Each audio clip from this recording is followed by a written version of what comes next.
വൃന്ദാവനത്തിൽ കണ്ണൻ്റെ ആ വ്രജഭൂമിയിൽ ചാർധാമുകളുണ്ട് എന്ന് എത്ര പേർക്കറിയാം? നമ്മൾ ചാർധാമിനെ പറ്റി കേട്ടിട്ടുണ്ട്. പക്ഷേ വൃന്ദാവനത്തിൽ കണ്ണൻ തൻ്റെ മാതാപിതാക്കൾക്കും വ്രജവാസികൾക്കും വേണ്ടി ചാർധാം അവിടെ തന്നെ സൃഷ്ടിച്ചിട്ടുണ്ട്. ഇതിൻ്റെ പിന്നിലെ ഒരു ഐതിഹ്യം ഇങ്ങനെയാണ്. കണ്ണനെ കൊണ്ടുപോയി ചാർധാമിൽ തൊഴുവിച്ചോളാമെന്ന മാതാപിതാക്കൾക്ക് മനസ്സിലൊരു പ്രാർത്ഥന ഉണ്ടായിരുന്നു. അവർക്ക് പ്രായമായതുകൊണ്ട് അവർക്ക് സാധിച്ചില്ല. അപ്പോൾ കണ്ണൻ അവർക്ക് വേണ്ടിയിട്ട് വൃന്ദാവനത്തിൽ തന്നെ ചാർധാം സൃഷ്ടിച്ചു. ഈ കാണുന്നത് നരനാരായണ പർവ്വതമാണ്. നരനാരായണ പർവ്വതത്തിൽ നിന്നാണ് നമ്മൾ തുടങ്ങുന്നത്.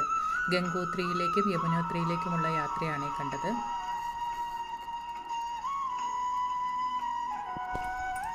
ഇതാണ് ലക്ഷ്മൺ ഝൂല എന്നറിയപ്പെടുന്ന സ്ഥലം. ഝൂല എന്ന് വെച്ചാൽ പാലം എന്നാണ് അർത്ഥം. ഗംഗയും യമുനയും കല്ലല്ല, ഇതിന്റെ ഈ കല്ലിന്റെ ഇപ്പുറത്ത് ഗംഗ അല്ലേ? അതെ അതെ, ഇപ്പുറത്ത് യമുന ഒഴുകി വന്നു വിശ്വാസം. ഒഴുകി വന്നു. വെള്ളമുള്ള സമയത്ത് കാണും. ഇല്ല, അങ്ങനെയല്ല, നല്ല മഴക്കാലത്ത് ഗംഗാമയ്യ.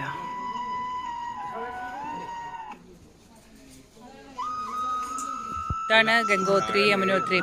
ഇതിൽ ഇടതുഭാഗത്ത് ഗംഗയും വലതുഭാഗത്ത് യമുനയും ഒഴുകി വന്ന ഒരു നീർച്ചാൽ നമുക്ക് ഇവിടെ നോക്കിയാൽ കാണാം. മഴക്കാലത്ത് ഇത് കാണാമെന്നാണ് പറയുന്നത്. ഇപ്പോൾ അത് ഉണങ്ങിക്കിടക്കും. നമ്മൾ ഈ നിൽക്കുന്ന സ്ഥലമാണ് ലക്ഷ്മൺ ഝൂല. ഇവിടെ നിന്ന് നോക്കിയാൽ കാണാം, ഒരു പാലം പോലെയാണത്.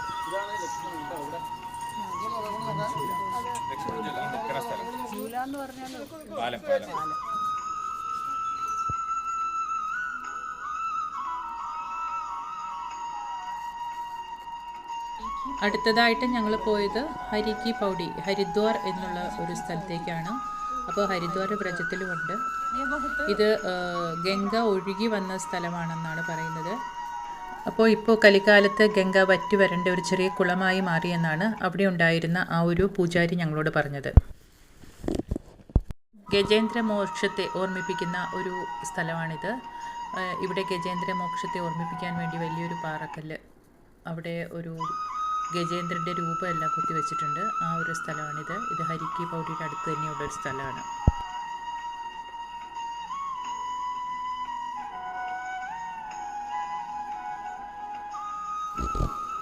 അടുത്തതായിട്ട് ബദ്രീനാഥാണ്. ഇവിടെ എഴുതിയിരിക്കുന്നത് ആദി ബദ്രി ധാം എന്നാണ് എഴുതിയിരിക്കുന്നത്.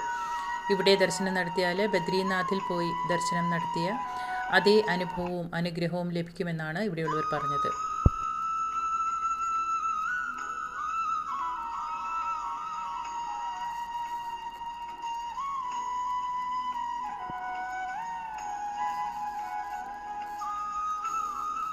വ്രജത്തിലെ ഗ്രാമങ്ങളിലൂടെ സഞ്ചരിക്കുമ്പോൾ നമുക്കിതുപോലുള്ള ചെറിയ കുടിലുകൾ കാണാം. ഇത് ചാണകവറളി കൊണ്ട് അവരുണ്ടാക്കിയിരിക്കുന്ന കുടിലാണ്. ഇതിൽ വളരെ കലാപരമായിട്ട് അതിൽ ചിത്രങ്ങളെല്ലാം വരച്ചിട്ടുണ്ട്.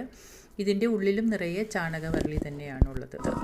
അടുത്തതായിട്ട് ആദി കേദാർനാഥിലേക്കാണ് പോകുന്നത്. അതിന് കുറച്ചധികം തന്നെ സ്റ്റെപ്പുകൾ കയറാനുണ്ടായിരുന്നു. അപ്പോൾ ഞങ്ങൾ കുറേയധികം സ്റ്റെപ്പുകൾ കടന്നാണ് അവിടെ ചെന്നത്.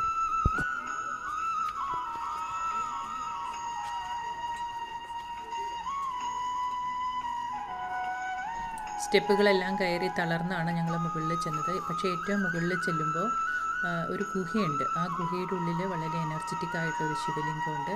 ആ ശിവലിംഗത്തിലെ അഭിഷേകം എല്ലാം കഴിഞ്ഞ് ആ ഗുഹയിലൂടെ നോണ്ട് അപ്പുറത്ത് കിടക്കുമ്പോഴേക്കും നമ്മുടെ ക്ഷീണം എല്ലാം മാറും. വളരെ നയനമനോഹരമായ ഒരു കാഴ്ചയാണ്. അവിടെ നിന്ന് നമുക്ക് ആ വ്രജം മുഴുവനും കാണാൻ സാധിക്കും. അത് നല്ലൊരു അനുഭവം തന്നെയായിരുന്നു ആദി കേദാർനാഥിൽ പോയത്.